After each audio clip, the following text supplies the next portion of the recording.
നമസ്കാരം. ഇന്ന് ഡിസംബർ 1, ലോക എയ്ഡ്സ് ദിനം. എന്താണ് HIV? Human immuno deficiency virus. മനുഷ്യ ശരീരത്തിലെ രോഗപ്രതിരോധത്തിനായുള്ള CD4 കോശങ്ങളെ ബാധിക്കുകയും അവയുടെ പ്രവർത്തനത്തെ ദുർബലമാക്കുകയും ചെയ്യുന്ന ഒരു വൈറസാണ് HIV. ഈ വൈറസ് അതിൻ്റെ മൂർധന്യാവസ്ഥയിൽ എത്തുമ്പോഴാണ് അക്വയർഡ് ഇമ്മ്യൂണോ ഡെഫിഷ്യൻസി സിൻഡ്രോം അഥവാ എയ്ഡ്സ് എന്ന് വിളിക്കുന്നത്. എന്തൊക്കെയാണ് HIV-യുടെ ലക്ഷണങ്ങൾ? തുടക്കകാലത്ത് പനി, കഴലകൾ മുതലായവ കാണപ്പെടും. അസുഖം പ്രോഗ്രസ് ചെയ്യും തോറും വയറിളക്കം, അതുപോലെ തന്നെ നമ്മുടെ തൂക്കം കുറയുക മുതലായവ കാണപ്പെടും. അസുഖം സിവിയറായി അതിൻ്റെ തീവ്രത കൂടും തോറും നമുക്ക് ക്യാൻസർ, അതുപോലെ തന്നെ ഓപ്പർച്യൂണിസ്റ്റിക് ഇൻഫെക്ഷൻസ് മുതലായവ വരാം. സുരക്ഷിതമല്ലാത്ത ലൈംഗിക ബന്ധത്തിൽ ഏർപ്പെടുന്നതാണ് ഏറ്റവും കൂടുതൽ HIV പകരാൻ കാരണമാകുന്നത്. അതുകൊണ്ട് തന്നെ ലൈംഗിക ബന്ധത്തിൽ ഏർപ്പെടുമ്പോൾ ശരിയായ രീതിയിൽ കോണ്ടം ഉപയോഗിക്കേണ്ടതാണ്.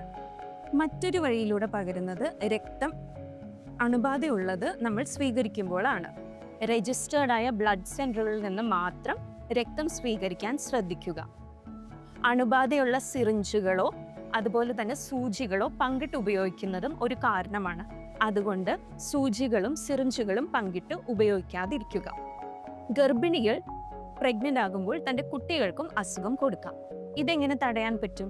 ഗർഭിണിയാണെന്ന് കണ്ടെത്തുന്നത് ആദ്യത്തെ 3 മാസത്തിനുള്ളിൽ തന്നെ HIV-യുടെ ടെസ്റ്റ് ചെയ്യേണ്ടതാണ്. ICTC അഥവാ ജ്യോതിസ് കേന്ദ്രങ്ങളിൽ സൗജന്യമായി HIV പരിശോധനകളും അതുമായി ബന്ധപ്പെട്ട കൗൺസിലിംഗ് സൗകര്യങ്ങളും ഉണ്ട്. HIV അണുബാധ സ്ഥിരീകരിച്ചിട്ടുണ്ടെങ്കിൽ ART അഥവാ ആൻറ്റി റിട്രോവൈറൽ തെറപ്പിക്കായി ഉഷസ് സെൻ്ററുകളിലോട്ട് പേഷ്യൻസിനെ റെഫർ ചെയ്യുന്നുമുണ്ട്. 2014 മുതൽ ജൂബിലി മിഷൻ മെഡിക്കൽ കോളേജിൽ ജ്യോതിസ് കേന്ദ്രം പ്രവർത്തിച്ചു വരുന്നു. സെൻറ് തോമസ് ബ്ലോക്കിൻ്റെ ഗ്രൗണ്ട് ഫ്ലോറിൽ ലാബിനോട് ചേർന്ന് നിങ്ങൾക്ക് ജ്യോതിസ് സെൻറ്റർ സന്ദർശിക്കാവുന്നതാണ്. പൂർണ്ണമായും ഭേദപ്പെടുന്ന ഒരു അസുഖമല്ല HIV ഇൻഫെക്ഷൻ. എന്നാൽ പോലും ശരിയായ സമയത്ത് കണ്ടെത്തിയാൽ അതിനെ ചികിത്സിച്ച് വൈറൽ ലോഡ് നമുക്ക് കുറയ്ക്കാൻ പറ്റും.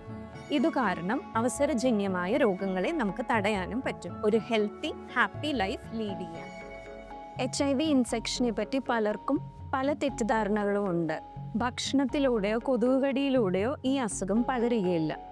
HIV പോസിറ്റീവായ ഒരാളുടെ കൂടെ ഭക്ഷണം ഷെയർ ചെയ്യുകയോ അയാളുടെ കൂടെ അടുത്തിരിക്കുകയോ സംസാരിക്കുകയോ ചെയ്യുന്നത് കൊണ്ടും ഈ അസുഖം പടരുന്നതല്ല.